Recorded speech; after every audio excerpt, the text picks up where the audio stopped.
everyone, and welcome back to another episode of the Clarepoint podcast with me, Randy Prizzle. How you guys all doing out there? Everything good, shway, crispy, irie. But let's get on to the podcast episodes of today. We'll come straight to the advice, as I usually give people advice and all of that. So let's get on to that and see what advice is going down today. I use my boobs to get free drinks. Now this is a bit of a one to debate here. She uses her boobs to get free drinks. Listen, let's see what she's saying. I'm blonde and I have a chest that's hard to ignore. When I go out and I know I don't want to spend my money, I on purpose dress more revealing to get guys pay for me. It always works, but I feel a bit guilty about it. To be honest, I don't really think you should. As they always say, if you got it, flaunt it. And obviously you have it, so you flaunt it. I do think obviously you've used this as a mechanism to get yourself some free stuff. Which, listen, if the guys are dumb enough to pay for them, then it's their fault, to be honest. You know what I mean? They've decided to spend all of that, give you the world and everything, because they've seen a pair of titties and they get excited by it. And they go, well, nice rack. Cool, I could see me and you getting more acquainted, but the fact of the matter is you're just using them for free stuff. I don't blame you, to be honest. You've got what you have, you decided to use that and put your best goodies out there. So you know what, more for you, it's them that's the fool, to be honest, because they played the fool for you and all of that disclosure song. So it's their fault. They should know better, to be honest, than to just go and go, hey, well, I'm just going to throw money here at someone who's got a nice pair of racks. But that's just what it is. You've used that to your advantage and you got what you want. So you know what? Big up your chests, literally. Let's move on to the next one.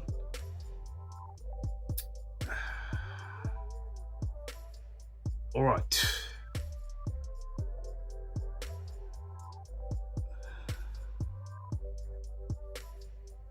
All right, I've developed a crush on my friend. And the person just put there, I'm married. Well, that's crazy, to be honest, that you are married and obviously you're thinking of your friend, you know what I mean? But these are sort of things that do happen. I guess in time when you've bonded with your friend a lot, you've gotten a lot closer with your friend, you and your friend have that undeniable connection where you've just bantered and you can't really see blurred lines there, to be honest, because obviously your friendship has developed a deep meaning, a deep bond, to be honest, where you just see your friend in a different light. But you always have to remember, hey, you know, you're married, you've got a wife, you should be happy with this person or whatever your preference is, and you should be happy there. But you've developed obviously a crush on your friend, which obviously doesn't look great, but you know, you can have a crush, but you kind of got to make sure you dead this crush, because of what this can do is unstable your marriage and unstable your friendship with that person. Because once that person finds out, this could change a lot of things between you. You know what I mean? It's not going to be the same anymore, where you two are kiki and kaka, all of that before. It's not going to happen. They're just going to leave you by the wayside and then move on. So you've got to go deep into your depths and just start to think that I hate this person. You know what I mean?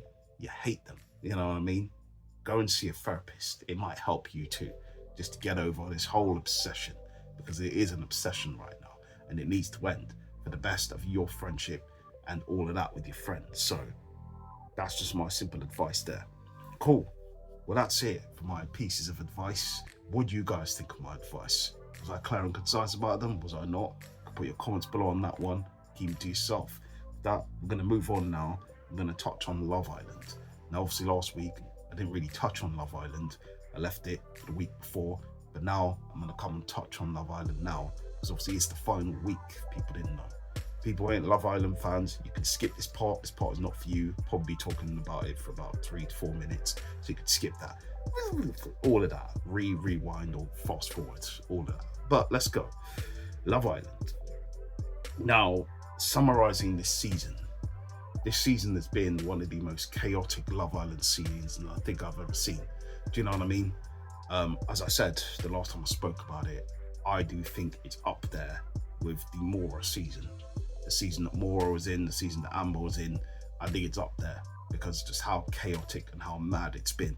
From literally start to finish, it's just been all a roller coaster. Roller Keating sense. Life is a roller coaster. It's been going up, down, round, round, and round, and round. Do you know what I mean? Also, that's another plug. See, my song Roller Coaster is out now, so you can go and listen to that, guys. Available BandLab, Bandcamp, and on YouTube as well for you to listen to. If you like it, you can go and purchase it on Bandcamp. Big up yourselves, guys. It's Roller Coaster. Check it out. Link should be below and all of that in the description. But cool. I do feel like Love Island have this up, down, left, right, center, all of that. Like you're playing on the joystick. Do you know what I mean? But the one thing I've loved about it is the chaos. The aspect of just, it's not been plain sailing. Everything's just been moving mad. From the guys to some of the girls as well, everything's been mad. Now, obviously, if you did watch the last episode, Megan and Dijon have gone, you know what I mean? And I wanted them to go, to be honest. I didn't want them to win this season. So I just think for the pure fact is that Dijon has been this guy that's been kind of saying, hey, I like you, but then doing some questionable things, you know what I mean? Which to me didn't really add up, because I'm thinking if you really liked this girl, you wouldn't have been moving the way you were moving in the villa, you know what I mean? Because man was just moving up, down, left, right, up, down, the joystick settings. He's doing all of that. But you know what? I had to also say it is Love Island, because Love Island, you got to do all that experimenting thing at the start. You got to go and see who you generally want to get to know, who you blend with, who you don't blend with. It has to be that sort of thing. But the girl, Meg, she's been with him from the start. She said, I don't want to know anyone else. I want to know you. And Dijon's just been everywhere. Mustard. Do you know what I mean?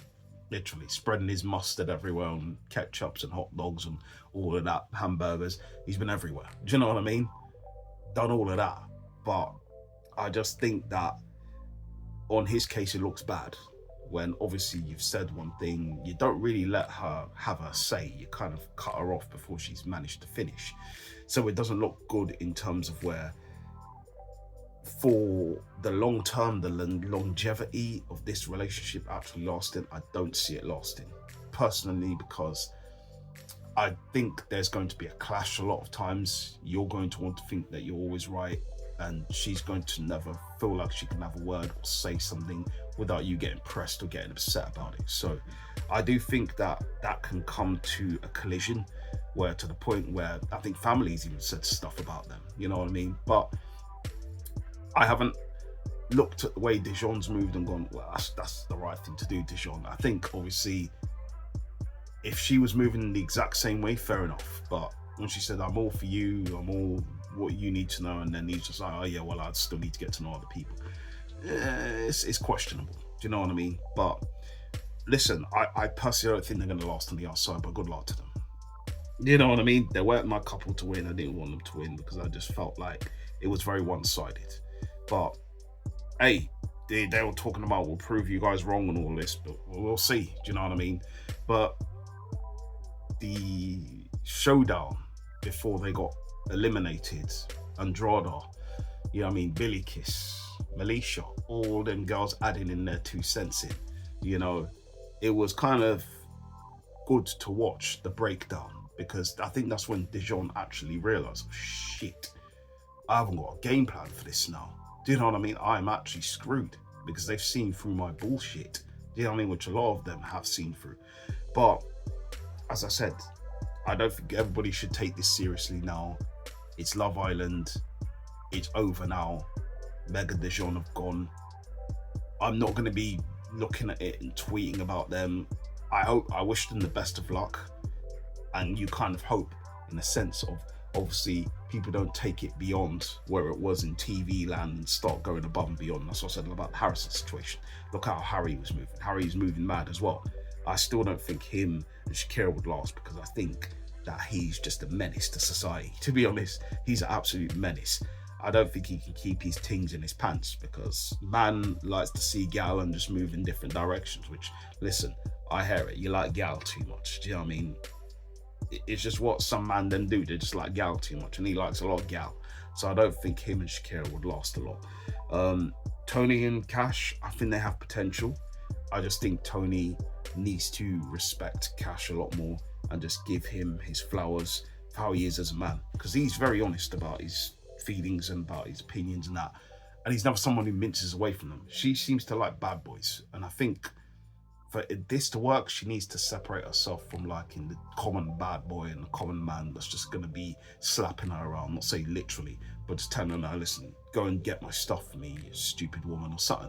Do you know what I mean? Really belittling her. She seems to like them that just like to be, let's say, very, very dominant and very, very persuasive and very, very, kind of like Dijon. Do you know what I mean?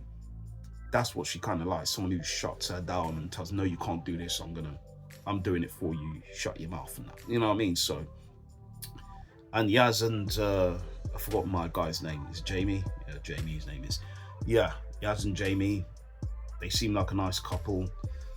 I think one thing that could be a roadblock for them is the fact that Yaz doesn't want children. I think obviously, what's his name, called it out as well, Ramel. So I do think that could be a stumbling block for them. But again, you wish them the best. She seems like a nice girl. I just looked at her and generally thought at first she was a bit of an AI girl, but you know, she seems to be someone who has a lot more to her. She has a voice, she has a mouth, and she just doesn't have the looks, but she has a personality too, it seems. So good luck to them as well. You know what I mean? As far as I'm concerned, who's going to win? I don't know. I really don't know. I think Tony has been the popular person throughout the series, but I look at it and I say it could easily be Yaz and Jamie, or it could, or some dark horse reasons, it could be Shakira and Harry. So I don't give Ty and Angel a chance. I'm not gonna lie about you. Them, good luck to them as well, but they've been boring, so I don't really care about them. And she's been a bit of a kiss ass, to be honest. Yeah, Angel kissing them girl ass like Meg and all of that. I don't understand why Meg and Blue even came back in the first place as well. Why did they come back? I don't get it. This is Love Island. They got voted off and then they brought them back in. I didn't really understand that, to be honest. That was a bit mad, but you know what? Is what it is. Blue is a bit of a twat, to be honest. Just move on, Blue. Waste man. But anyways, still, it's been a great season. You know what I mean? But I just think I don't know how they're going to top this the next season or anything like that. This has probably been one of the best seasons, as I said, since the Mora season. It's about 5-6 years ago. So yeah, it's been really good and really entertaining. So it's going to be very hard for them to top this, but we'll wait and see, I guess. All right. Well, that was my thoughts, recap, all of that on Love Island. What do you guys think? Do you watch Love Island? Do you care? Put your comments below on that one, or keep them to yourself. That we're going to move on to just briefly chat the Anonymous. So the Anonymous is another game show that I watch, reality TV based. I came across this show, I think they were advertising it, and I saw in an advertisement and went, oh, the Anonymous, that looks good. You know what I mean? Another one of these kind of games like Circle and that. So I thought I'd watch it, give it a watch. Really good. You know me, reality TV guy. I like to watch a lot of stuff that's reality TV based. Kind of one of my guilty pleasures, to be honest. So watching this show, how would I describe the show to you guys? If I'm a seller, let's say you basically have about 10 people that's in I don't know what this place is. It's kind of like a remote sort of villa, but it's not really a villa. It's kind of like what would you call these sort of things? Studio sort of apartments, I guess. But it's all kind of round in a like circle sort of thing. And then they have this place where you can go and then you can make votes and that. So basically people can't find out that you're given an avatar. So you're given an avatar. So someone could be the snake, for example, or an eagle or donkey or whatever. They could pick it and they vote for whoever they want out, or who's the person that they don't want to participate in the game. And they'll do it each time. Make a vote, go into this place, sit down, make a vote. Where obviously no one interacts, no one knows who anyone is. They go to a secret booth and they all make their votes and vote of who they think the person was, who is who. And whoever gets it right, I think, becomes the Anonymous. And whoever the Anonymous is, gets to make the decision of who gets the most votes, who leaves. So it's kind of like that, and it happens each week. So they get obviously to play game shows as well. I think they win money as well. Can go up to like 100,000. So I think it's up to 100,000 it can go to, but I think even more. Not really confirmed in terms of pricing, but it's a very good, well established mental game show. Do you know what I mean? So for the people who like those sort of like skill mental game shows, this is kind of one for you. The Anonymous is something I got into and I thought this is really good. So I definitely would recommend this to people to watch, because obviously I've watched shows like The Traitors and shows like that, and I think this really gives a good account of itself. Do you know what I mean? There's a new game show. There's another one I think that's coming on live TV as well that I want to watch, that's coming very soon. Something Hotel or something like that. Looks interesting. Definitely would want to check that out. As I said, reality TV person, something like a mental, physical sort of game. I'm very interested to see how that one goes. But The Anonymous, I'll give it a good review. I say it's a good show. Can get you quite hooked in terms of obviously certain people you don't want to win, certain people you do want to win. But very good. I'll definitely say to people, if you're a game show fan, reality TV, well worth a watch. But yeah, I'll give it a solid 8 out of 10. I think it's a really good series. So yeah, that's it on my thoughts on The Anonymous. What do you guys think? You put your comments below on that one. Keep it to yourself. Cool. With that, we're going to come on to something a little bit different than we usually do on a podcast. I'm going to give you my top 5. So this may be a mainstay depending on how you guys think or what you guys feel. If you guys like it, then it might be a mainstay. Basically, we're just going to do top 5 now. So top 5 in whatever category each week or each other week, depending on what it is. So this week I've decided to go top 5 crisps. So top 5 crisps here in the UK. So I'm not doing US. So I don't know much what's going on in the US in terms of crisps. So crisps obviously mean chips. People don't know, but yeah, crisps, top 5 crisps here in the UK. I haven't made a list. I'm just going for something off the cuff, top of my head. For me, the first one that comes to mind, McCoy's Thai sweet chili crisp. That for me is number 1. And the reason why I put that as number 1 is that's just one of my favorite crisps. The taste. When you taste those spices coming together, mixing in with that potato, crisp content, the ridges as well. Oh, it's so beautiful. Like the sweetness, the saltiness, the tang, just all of that. It's a part. I'm getting excited now. It's like my mouth is doing the watering stuff, literally. It's just amazing. I can't even put it into words or context to really describe that crisp. But you just have to try it to really understand. That for me is like number 1. Number 2, I'm gonna go with this is kind of an old school crisp. So I don't know if people have heard of this crisp, but Knick Knacks Rib and Saucy. That for me, I'll probably put that as number 4. That the flavor comes together, the way that corn chips crunch and the flavor of the ribs, flavor with the sauce, incredible. Do you know what I mean? That goes on the list too, because just the flavor alone and the taste of that, oh, wonderful, absolutely wonderful. Now I'm going off crisps I can generally eat, because obviously all crisps I have tried in the past, because obviously now eczema sufferer, itchy, scratchy stuff. Do you know what I mean?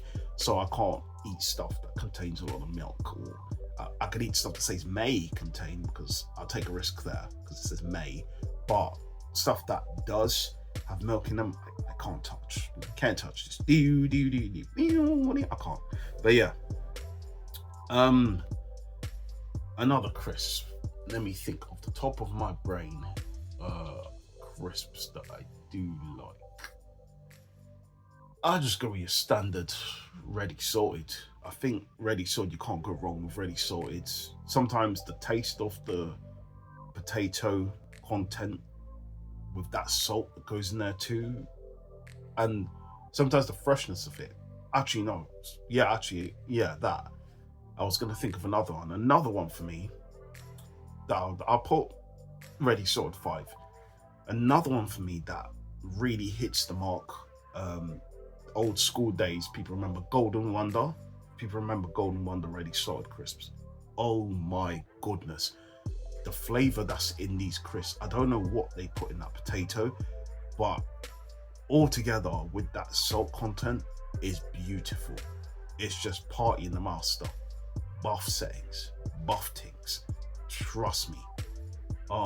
If you tried Golden Wonder back in the days, I don't know if they still sell them, but that was elite. Do you know what I mean? The flavor alone, I used to finish 2 or 3 packs. You know what I mean? That's why I was a big boy. Do you know what I mean? Because I used to finish them. The flavoring alone, it would just be addictive. You know what I mean? Golden Wonder was literally a golden wonder. Do you know what I mean? Amazing. Unbelievable. Now I'm trying to think of the last one. What the last one would be, I don't know. I've had some crisps over the years, but I just thought of one, but I don't know if that would make the list. But in terms of it right now, I think it would. I'm gonna go with Pop Chips.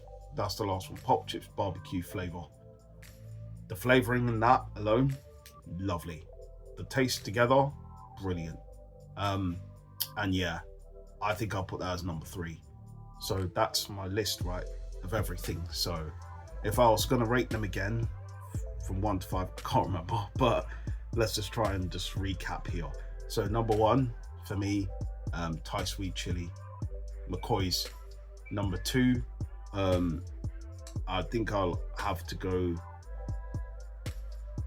with the Pop Chips, number 2. Number 3, Golden Wonder. Number 4, Ribbon Saucy, and 5, Ready Salted Walkers. So that's my top 5 list. But what's your top 5 list? You can put your comments below on that one or keep it to yourself. With that, we're going to move on now to just recap and touch on SummerSlam. So for the people who haven't been watching wrestling, again, this segment's not for you. So let's get on to talking about SummerSlam wrestling 2025. Just happened over 2 nights.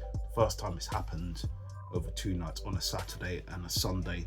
So this was a big event, big event that happened in MetLife Stadium in New Jersey. So it was obviously a good thing to see. The numbers they made and everything in terms of how much fans went there in general over the 2 nights, 112 or something like that, 112,000, which is an absolutely great number.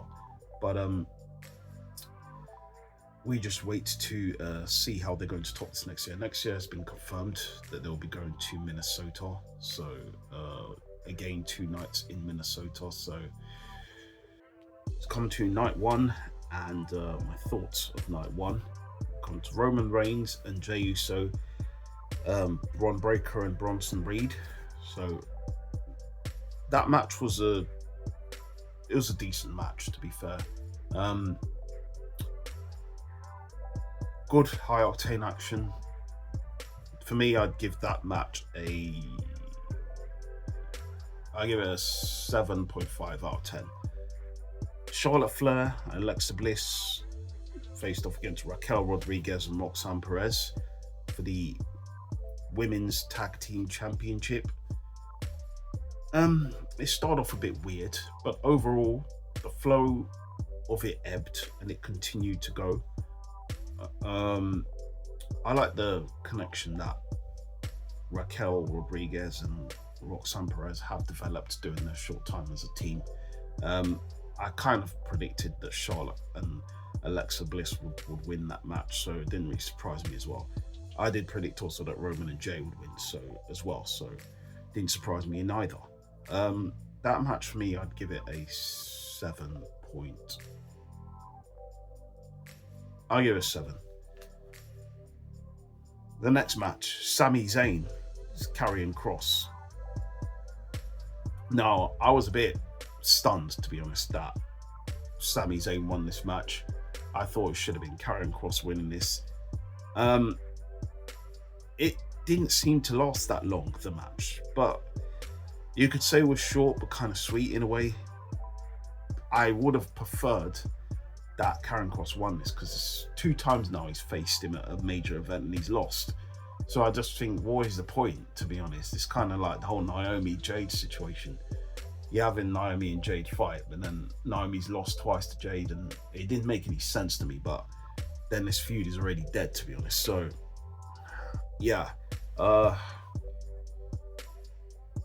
it was short, but it was not bad. So I give it, because it was very short. So I give it a 6.7 out of 10. Tiffany Strand, Jade Cargill. That match was quite short, to be honest, considering I thought it was going to be longer than I thought it would be. Not long enough, to be honest. It just seemed like, let's just run through this and get it over and done with. And I was like, yeah. Just for the length of the match alone, I wasn't really satisfied with that. But the two of them put up a good fight. I expected probably Jade to win it, and I was wrong. But listen, I'm happy to see Tiffany Strand retained. I have no qualms with that. Overall, I'll give it just the shortness of the match alone didn't really give me with much joy, so I'm going to give that a 6. Drew McIntyre, Logan Paul, Randy Orton, Jelly Roll. This went on too long, to be honest. It did. It went on too long. Jelly Roll, listen, did a better job than I probably thought he would do, so I'd give him some props there. But Logan and Drew, it's good they won because they need to win. I probably thought Jelly Roll would win just because he's a celebrity and they want celebrities usually to win these matches, but it's happy to see him not win, so good, great. As I said, because of the surprise factor of how Jelly Roll actually did in the match, but it was very long, I'm going to give it a 6.5 out of 10. CM Punk versus Gunther. CM Punk obviously beat Gunther, became the new World Heavyweight Champion, but what happened afterwards was absolutely insane. Listen, I didn't watch the match, to be honest. I fell asleep during the first part, so I missed the whole chunk of the match. I'll probably have to rewatch it again at some point. Where the thing is about matches like that, when you've seen it all, and I was just major tired, and I was like, I'm trying to stay awake to watch this, and I just couldn't help it but start to drift off. It just was what it was. But what can I say about it? Listen, I can't say much. I was pleasantly kind of surprised that Punk won, but I kind of predicted he would. But I just didn't think it was still going to happen. But then what happened afterwards was crazy. Seth Rollins, coming in, cashing in. He faked an injury. Me thinking, oh, so he's just coming out to warn him, and then boom, he just throws the crutch away. I thought he was just going to get Braun Breaker and them guys to come down to the ring and stomp the model into, CM Punk. But, or maybe even hand the briefcase over to Braun Breaker and go, you know what, your time is now. I'm injured. Let me just chill in the back or something, and then I'll get my time down the line. So, but yeah, Seth goes, cashes in, and then wins the championship. So that was strange, and that was a pleasant surprise. So, but this feud is going to happen now. Next pay-per-view, we expect to see CM Punk versus Seth Rollins. It will happen, But surprising. Night 2, Naomi defeated Rhea Ripley and Io Sky. The triple threat. A very good match. Thoroughly enjoyable. Probably one of the matches so far of the night. I'm going to give it an 8. Thought it was very good. Very, very good match. From start to finish, very entertaining. Yeah. My only gripe, I think it could have been probably a bit longer, but very good. Next one. Oh yeah, I gave it an 8. All right, next one. White 6, Dexter Lumis and Joe Gacy versus Andrade and Ray Phoenix. It's DIY versus Fraxium versus Motor City Machine Guns and the Street Profits. So listen, this was a banger. This was absolutely entertaining, very good, thoroughly enjoyable. Listen, big up to all participants. And Candice LeRae took a nasty bump as well. Just incredible from start to finish. It was very good. I would have wanted it to be a bit longer though, to be honest. But that was probably my only gripe with it. But very good, very good. I'll give it an 8.2 out of 10. Next one, Becky Lynch beats Lyra Valkyria. I did predict that Lyra Valkyria will win, but obviously Bayley costed her, and it ended up back in Becky Lynch's hands. Listen, this match was a very good match though. There was some botches though to kind of start with. I guess both women were probably very nervous, but do you know what? As it went on, they got a lot more smoother and they got a lot more composed and compact. So good job to the women. As I said, the start kind of probably pushed the ratings down a bit, but overall, a very good match. I'll give it a 7.7 out of 10. Solo Sikoa, Jacob Fatu. I thought obviously Solo would win. I got that right. Steel cage match as well for the WWE United States Championship. Again, my gripe with it could have been a lot longer. Yeah, I kind of knew Solo Sikoa's group will get involved, the MFTs, and it happened, so didn't surprise me, to be honest. But it wasn't probably my favorite on that night, to be honest, purely because I would have wanted there to be a lot more chaos involved instead of and the timing of it as well didn't seem that long either. So I'd give this just around a 6.7. Dominic Mysterio, AJ Styles, this match was quite short, to be honest. I didn't like how short it was. 10, seemed around about the 10-minute mark, and I was like, yeah, it doesn't really paint AJ in a good light either. 6.8. Cody Rhodes, John Cena. This match was incredible. This was the match of the night for me. Incredible match. I just don't know what happened to the heel John Cena. Completely disappeared on SmackDown the night before, and I just found that to be weird. You know what I mean? The whole storyline to ending has been weird. And then no Rock, no none of that. Travis Scott obviously has been banned from WWE. They've got rid of him. It just ended weird, and I didn't like how it ended, to be honest. You would have preferred John Cena to kind of go out still as a heel. Maybe there was some heelish things he did in that match, was still great, but that was a very, very good match, to be honest. Very, very good. But the ending, didn't understand it. Brock coming out as well, didn't understand it. But it led to be like, whoa, okay, we're going to get Brock versus John Cena again. Which, to be honest, if that's his retirement match, fairs. You know, you needed someone you rivaled with to be a final kind of match, but then he's got about, how many months? 4 months left, so it's bittersweet, because you would have wanted John Cena to keep up with the heel character and kept it going on, but didn't happen. Sad, really. Just only 4 months of John Cena's heel turn. It's not great, is it? It isn't, but the match was an absolute banger.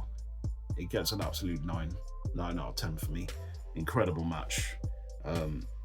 Thoroughly enjoyable, you know. Didn't make me fall asleep like the CM Punk Gunter match. So, yeah. What did I rate that one? I don't think I even rated it. I can't even know to even rate that. So just the cash-in, for the whole cash-in thing, 7. You know what I mean? But just all of that. Yeah, it is what it is. But anyways, that's it, guys. Thanks to you guys for watching this, listening to this.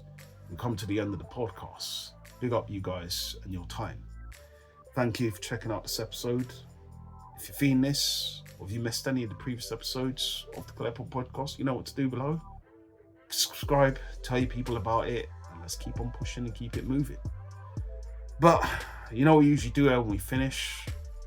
Peace, love, unity, have fun, and you're either all in or clear out.